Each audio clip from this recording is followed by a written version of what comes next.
En statistique, on a souvent besoin de comparer les unités statistiques de deux populations différentes. Alors, comment on peut procéder pour pouvoir y arriver?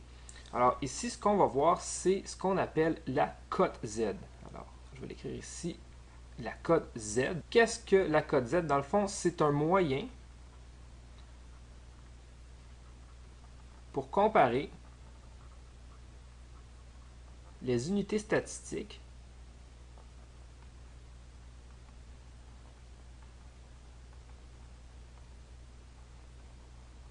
de deux populations différentes.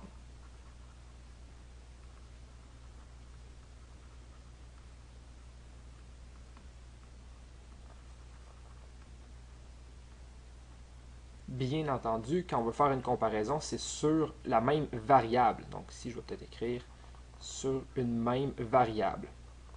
Alors, ce que je vais faire un exemple qui illustre ce qu'on veut faire. En fait, qu'est-ce qu'on veut dire par comparer les unités statistiques de deux populations différentes. Supposons que j'ai deux écoles. Alors, j'ai l'école 1 qui est ici et j'ai l'école 2 qui est ici. Alors, dans chacune des écoles, il y a un groupe, ou en fait un cours de statistiques.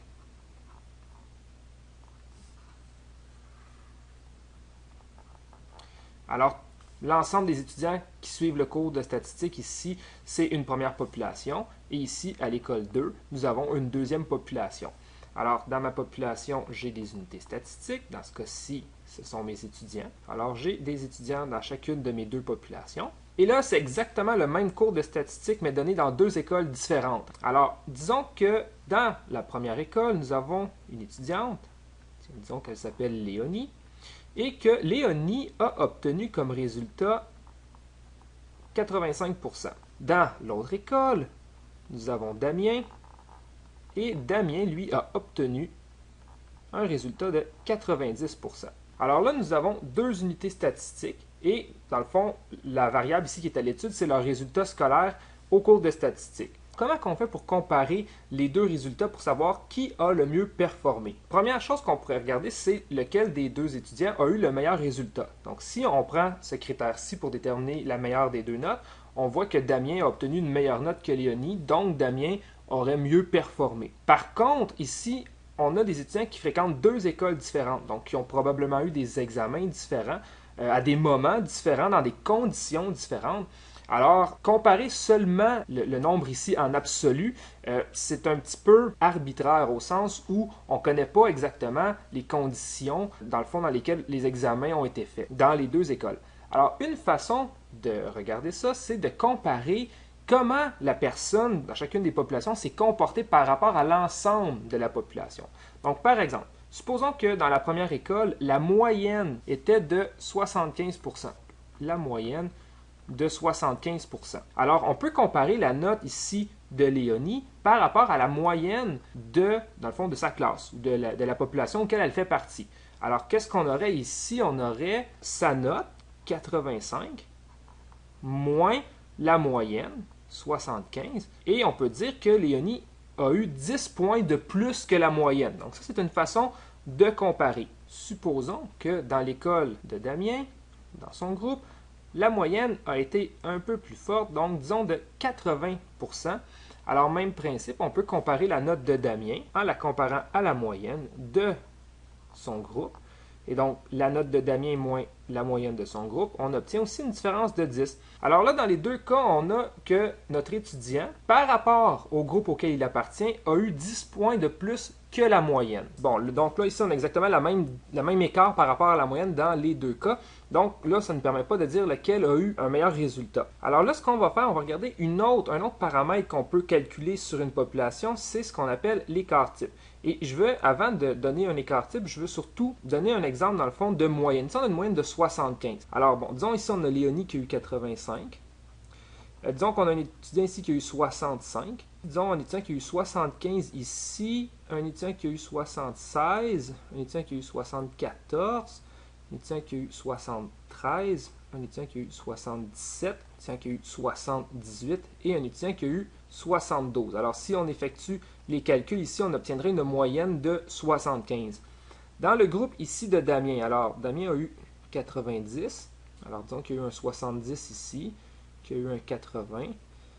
un 100%, un 60%, un 95% et un 65%. Alors, si on regarde les deux distributions, le premier groupe qui est ici et le deuxième groupe qui est ici, alors dans le premier groupe, si on regarde, bon, on a une moyenne de 75, mais les résultats tournent, pour la majorité, tournent autour de la moyenne. Donc, les résultats qui sont ici, 72, 78, 73, 77 et 76, 74 et le 75, sont tous très près de la moyenne de 75. Alors, ça veut dire ici que les données ne sont pas beaucoup éparpillées, sont très proches l'une de l'autre. Donc, si on calculait l'écart type, on aurait un écart type qui serait relativement petit. Alors, pour les besoins ici de l'exercice, disons que l'écart type est 8. C'est peut-être pas l'écart type qu'on obtiendra avec ces données-là, mais disons qu'on a un écart type de 8. Ici, si on regarde dans le deuxième groupe, alors on a notre moyenne de 80 et on a des étudiants donc qui sont beaucoup plus éparpillés autour de la moyenne. On a des notes qui sont 20 points en bas de la moyenne, 20 points en haut de la moyenne, 15 points en haut, 15 points en bas. Alors ici, si on calculait l'écart type, on aurait quelque chose qui serait plus grand que l'écart type qui est ici, étant donné qu'il y a une dispersion qui est plus grande dans les données ici. Alors, disons que dans ce cas-ci, nous avons un écart type de 10. Donc, un écart type ici, on voit qu'il est plus grand. Et donc, là, ce que je veux faire, c'est un petit dessin avec la moyenne et l'écart type. Parce que dans le fond, l'écart type, qu'est-ce que c'est? C'est, dans le fond, une mesure auquel on va comparer notre différence à la moyenne. C'est-à-dire, dans le premier cas ici, j'ai une moyenne de 75. Et l'écart type, prenez ça comme une mesure, comme une unité de mesure. Alors, dans le fond, ce que je vais faire, c'est que je vais regarder, je vais faire des bonds dans ce cas-ci de 8.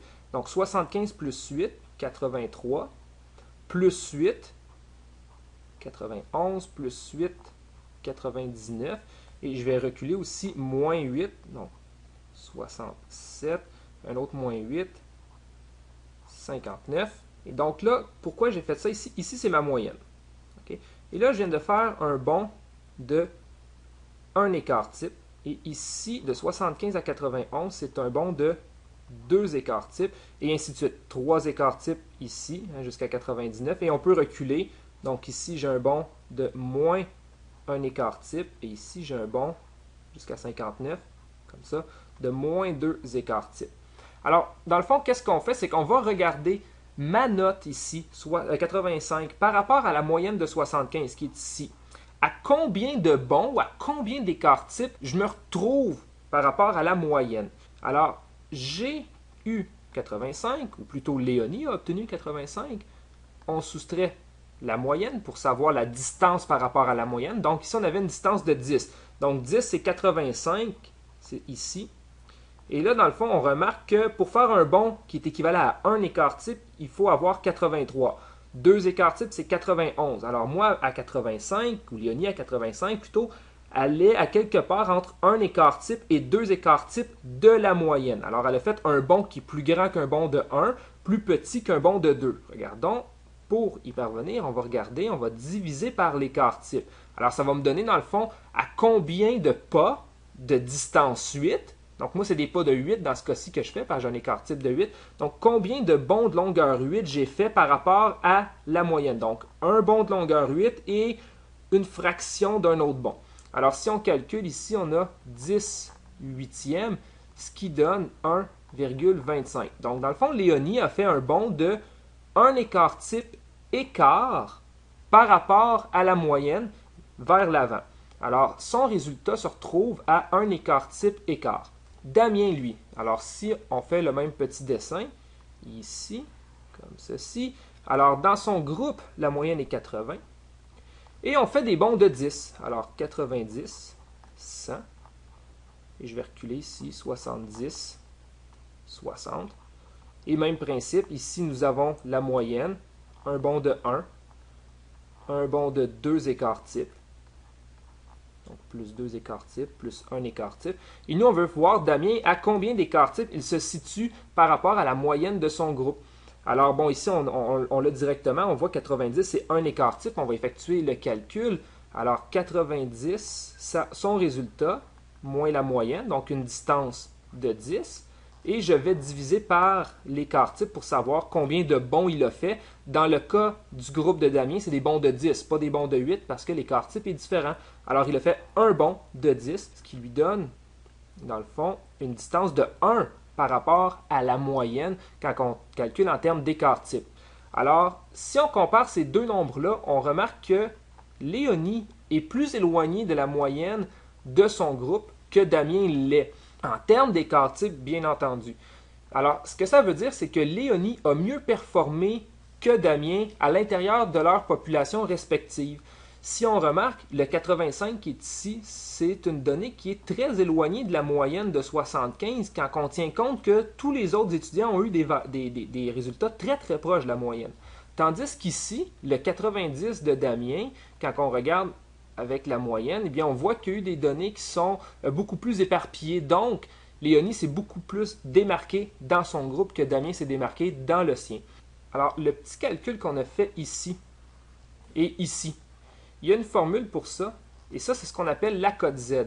Alors, ici, le 1,25, c'est la cote Z de Léonie, et ici, le 1, c'est la cote Z de Damien.